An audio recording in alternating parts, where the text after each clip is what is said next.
What's going on? I have Cassandra Lee here with me. I'm going live on all of my platforms. Give me 1 second. Cassandra Lee husband died of the coronavirus. And let me get the story.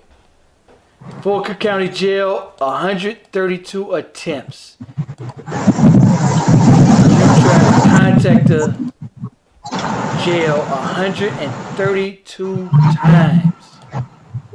Yes, I did. Hold on 1 second before you. What's going on? This is My Life in the Shot. I'm your host, Don Washington. I'm going to bring you guys to Cassandra Lee. Her husband, who is Nickolas Lee,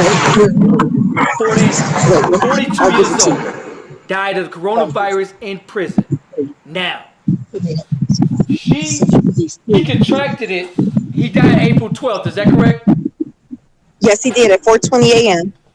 He died April 12th. I want to bring you guys the news clip. You guys take a look at this news clip of what happened to Cassandra's husband. Take a look here. Wrapped up. On one side, you had attorneys representing some detainees at the county jail, civil rights attorneys. They were squared off against Cook County attorneys representing the Sheriff Tom Dart, who supervises the jail operation. I don't want this agony on anyone because this will haunt me for the rest of my life. Outside Cook County Jail this afternoon, Cassandra Greer-Lee says what will haunt her is what happened to her husband of 4 years on the inside of the jail. This man, 42-year-old convicted bank robber Nickolas Lee, was awaiting trial on a new case, armed violence charges from 2018, including aggravated assault on a police officer. In late March, she said her husband got sick in his cell and that she tried to get him help, but that nobody at the jail did anything. I called over 132 times. No one was there to help me. No one was there to help him. Finally, from March 29th to April 6th, was taken over to John Stroger Hospital in the ICU. He was already in a severe stage of COVID, and he passed away April 12th at 4:20 a.m. That kind of situation. Wow, you called over 132 times and nothing.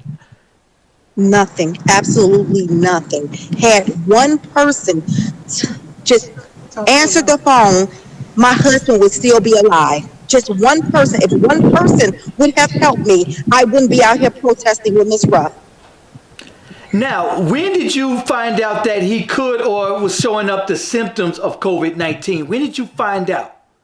The first symptom that he showed was March 29th. He called me and said that he had a sore throat, but I told him, do not worry. We're going to keep praying. It's just probably a common cold. Just stay positive. I'm going to keep calling. I'm going to get him help and get the other two gentlemen that was on his tier help. Okay. To no avail.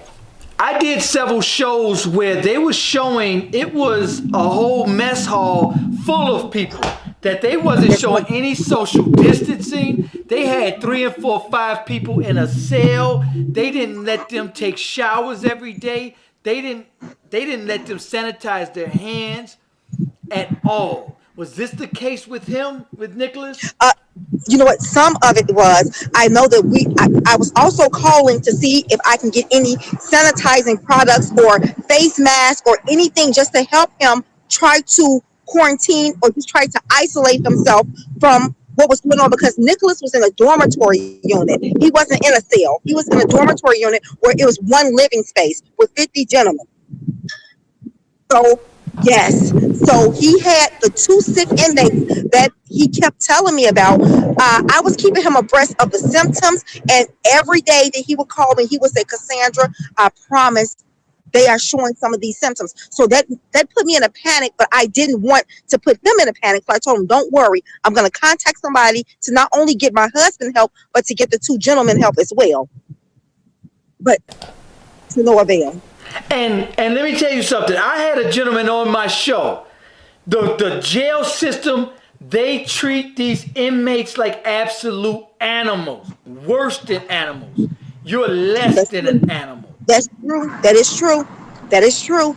I have heard my husband, I have been on the phone with him several times when I've heard correctional officers Not being very professional, if I must say. I mean, you they treat them like what the world perceives them as inmates. But what they fail to realize is that these people that are human have families that love them, that need them. Like myself, I needed my husband. I love my husband. He was my best friend. He didn't deserve to die. His death could have been prevented if one person would have answered the phone at Division 8, where he was housed, at Tom Dart's office, or even at Cermak. If one person would have just taken my calls, he would be here. He would be here.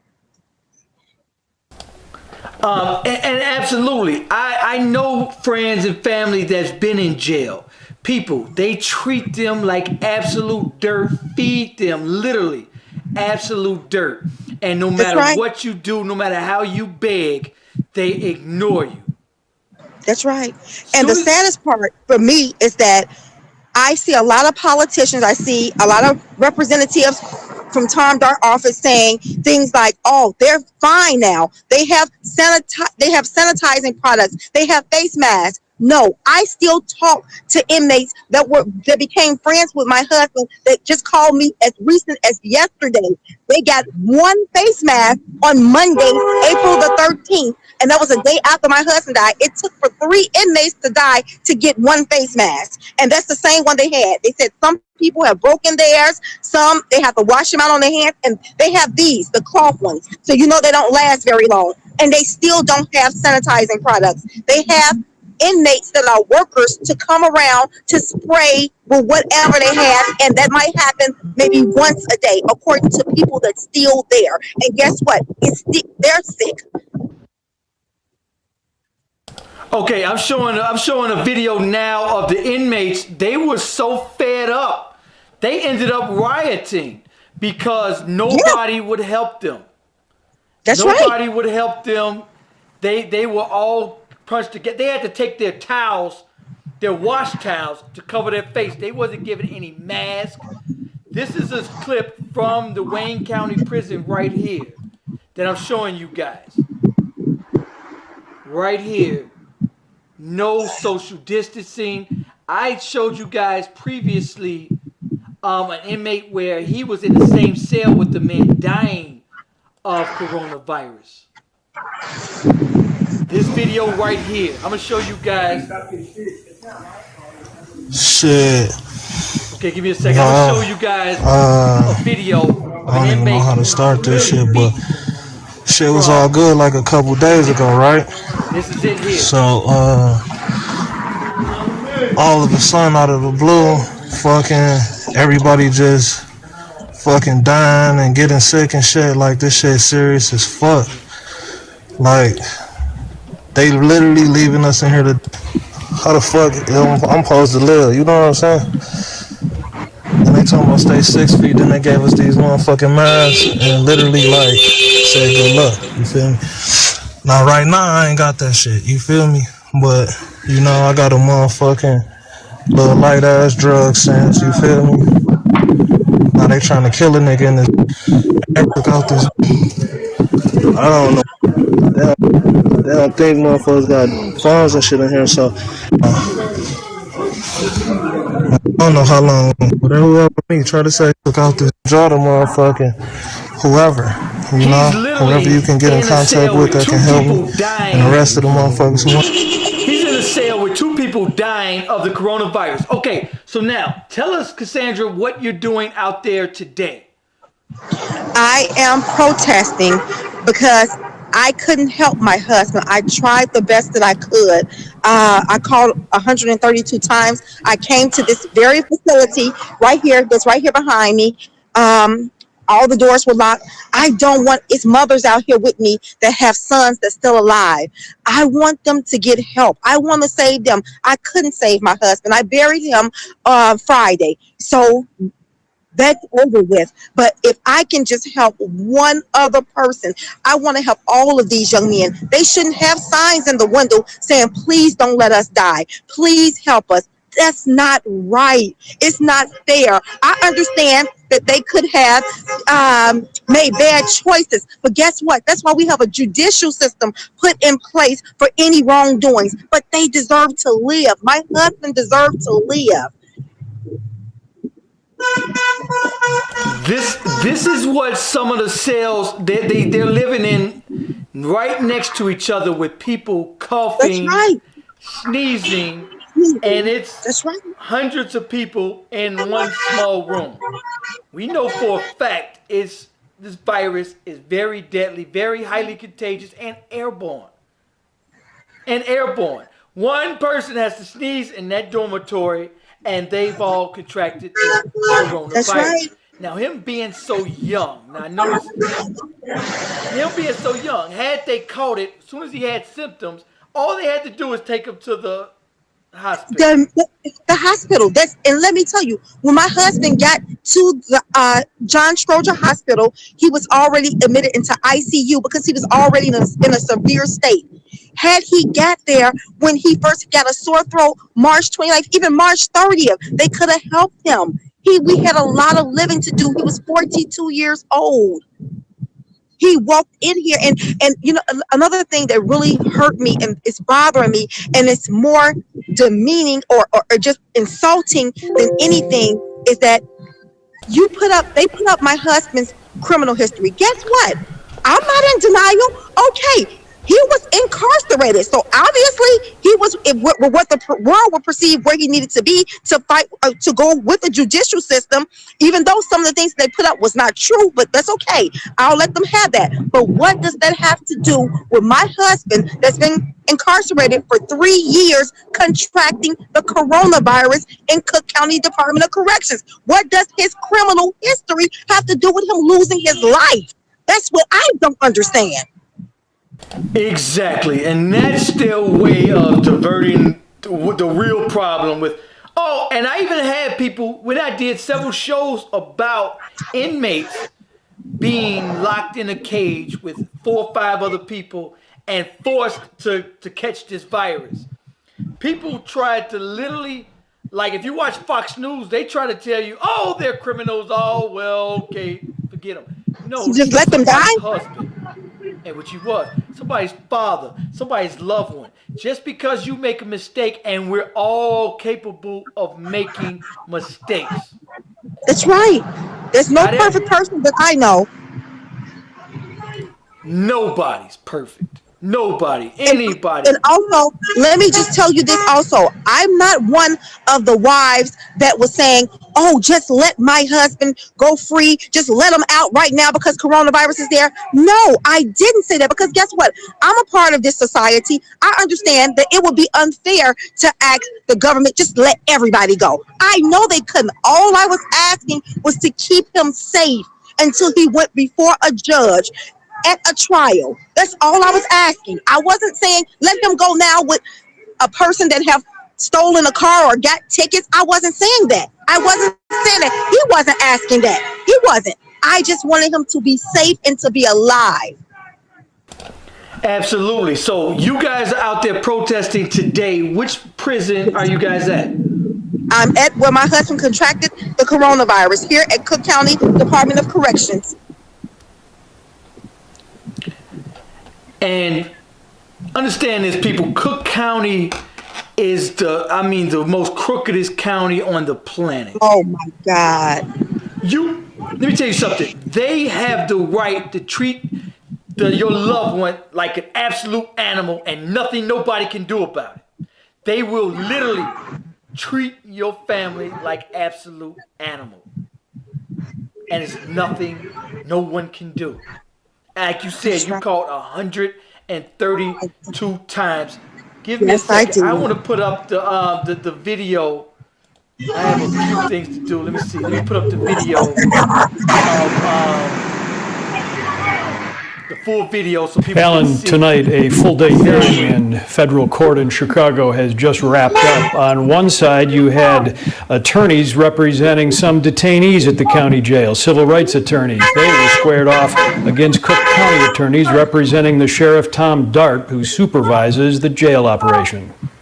I I don't want this agony on anyone because this will haunt me for the rest of my life. Outside Cook County Jail this afternoon, Cassandra Greer-Lee says what will haunt her is what happened to her husband of 4 years on the inside of the jail. This man, 42-year-old convicted bank robber Nickolas Lee, was awaiting trial on a new case, armed violence charges from 2018, including aggravated assault on a police officer. In late March, she said her husband got sick in his cell and that she tried to get him help, but that nobody at the jail did anything. I called over 132 times. No one was there to help me. No one was there to help him. Finally, from March 29th to April 6th, finally was taken over to John Schroeder Hospital in the ICU. He was already Precluded that. She says he didn't deserve to die from a virus while he was just awaiting trial behind bars. And understand this too, people. You're innocent until proven guilty. You know, Thank you. it's people that really try to spin some narrative that you deserve to die because you went to jail. It's so many people innocent. Here's what the police do. They will grab you, push you around, and say, see, you was resisting. Assault on a police officer. Felony. 6 years. I've seen it. I almost had it done to me. Officer hit me and tried to say, oh, you hit me? What? Wait a minute. You just punched me in the back of the head. They will do it. I've got several videos where I've seen, it's even on dash cam, of officers beating people and saying aggravated assault on a police officer. And they try to spin the narrative of, look at the criminal history. See, nothing you can do. It's very hard to get justice, sister, and I hope you get the justice you're looking for. I will continue to put this word out that this could have been easily avoided. I promise you it could have been. And not only that, I just want somebody to be held accountable for what happened to my husband. Like I said, I'm not out here just to be on TV or just to talk. I love him. I lost him. I am by myself now. He was not facing years and years. My husband was expected to be home in 2.5 years with an offer from Cook County. While they're making him look like a monster, he couldn't be that much of a monster from the time that they offered him. So with that being said, I appreciate you. I want the world to know what happened to my husband here in Chicago, Illinois. It could have been prevented if one person cared for another human being, just one. I understand where he was, and it was okay because he was going to face a judicial system, but he did not have to die. He did not. He walked in here healthy, and he left out in a body bag. Now, people, understand, we knew about this virus in December. It reached the United States in January. They could have taken precaution 3 to 4 months ago. Easy. You have more than enough space for social distancing, separate cells, sanitation. Easy.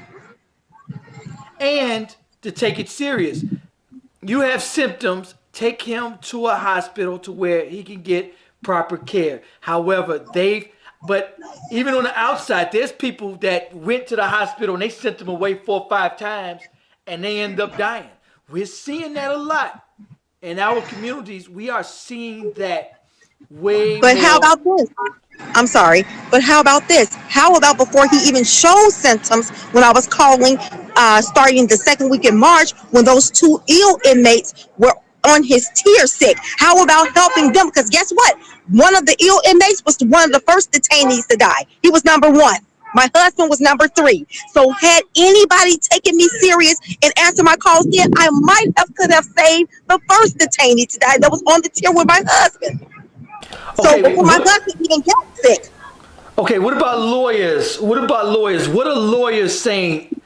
I have a lot of them contacting me. And I will eventually sit down and speak with them. But right now, I was just trying to get my husband's story out here to try to help these guys back there with these signs in the window that's beating on the window for us out here saying, save us. Because guess what? I didn't save my husband. I want to save somebody else's husband or son or brother or sister. I want them to live. So yeah, the lawyers are calling, but I know what that's about. You know, Chicago's all about politics and money, but money can't bring back my husband. Yeah, and then so often, you know, the powerless voices are unheard. We know That's for right. a fact, had there been a child from Mount Greenwood, he would have. Hello? Let me tell you this. It also had it been one of their employees, because now you can't see it, but now they have the what is that, the purple and black draping flags, because they lost someone. They didn't have that when my husband passed away, because to them he was just an inmate, he was nobody. But when they lost one of their own correctional officers, now it's really serious. But when my husband and the first two inmates died, oh, you didn't see any draping flags, or you didn't hear anything. You just detainee number one. They didn't even really call their name. That's why I put the video out here, because my husband is not detainee number 3. His name is Nickolas Lee, and he had a family, and he was loved.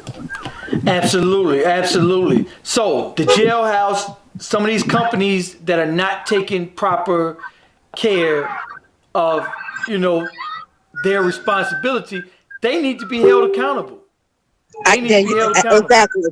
Exactly. And that's all I'm looking for is accountability. Somebody is going to be held accountable for Nickolas Lee contracting the coronavirus here and dying. Yeah, because it's too easy. You have way more than enough sales. They even, before they started letting people out, they even tried to make everybody just plead guilty and then consider weeks to let them out. That's right. Guilty? Why not just let them out and bring them to trial later? Give us a conviction, and you can go. That's right. And ruin the rest of your life. You're and never ruin the rest of your life. You're gonna. That's right. And this is why I talk about group economics, because soon as you have anything on your record, you try to get a job to feed your family and can't. So now what do you have to do? Sell drugs, rob somebody. Go. That's the only options. You can't get a job. You can't feed your family. What do? And it's between my daughter starving or her eating. I'm finna go rob somebody. I'm coming to somebody's house because my daughter's finna eat. That's right. I understand 100%. You know, so people try to look at our community as animals, but once your back is against the wall, just like an animal, your back is against the wall. You start defending yourself at that point, because I've been poor and I've been in that situation. It's not a good feeling, and I couldn't imagine not, you know what I'm saying, having a felony and not being able to go file for a job, not being able to vote, not being able to travel, not being able to do anything. And this is how people's back get pushed against the wall. He does not deserve death. That's right. You are a state government agency, and your responsibility is those prisoners that deserve a fair trial, a voice. Sister, I am glad you're out there fighting for your husband. Your voice will be heard. You guys out there watching this, make sure you guys like, share this video, and help get the word out. His name was Nickolas Lee. I'm 40, and he was only 42. That's right. With a wife that loved him, a family that loves him, that needed him. Family that needed him. And he had his entire life ahead of him. That's right. He was an inmate to the world, but he was my best friend. Absolutely. Absolutely. And I'm going to keep fighting for him. He will not die in vain. Absolutely. Sister, thank you for coming on. I really appreciate it. You're more than welcome. Thank you for having me. Absolutely. Thank you for allowing me to tell Nick's story. Thank you, sister. Appreciate you. Goodbye. Goodbye. See